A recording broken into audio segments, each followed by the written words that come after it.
ஜீ தமிழ்ல 2020 டெலிகாஸ்ட் ஆன நீதானே எந்தன் பொன் வசந்தம் சீரியல்ல நடிச்சது மூலமா சின்ன திரையில அறிமுகமானவங்க தான் ஆக்ட்ரஸ் சுபிக்ஷா.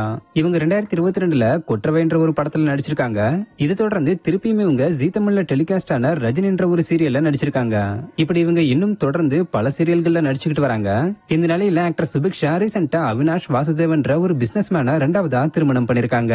ஆக்சுவலா இதுக்கு முன்னாடி இவங்க 2020ல கோரியோகிராஃபரும் சீரியல் ஆக்டருமான மானஸ் என்றவரை லவ் பண்ணி மேரேஜ் பண்ணிருந்தாங்க.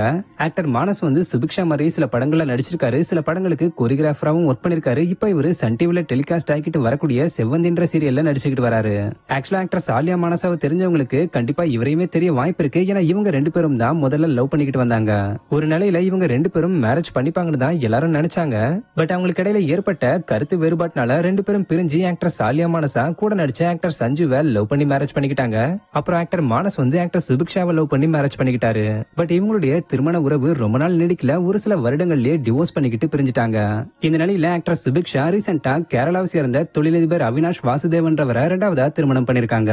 இவங்களுக்கு இப்ப பலரும் வாழ்த்துக்கள் சொல்லிக்கிட்டு வராங்க. சோ தமிழ் கலாட்டா டீம் சார்பா நாங்களும் எங்களுடைய வாழ்த்துக்களை தெரிவிச்சுக்கிறோம்.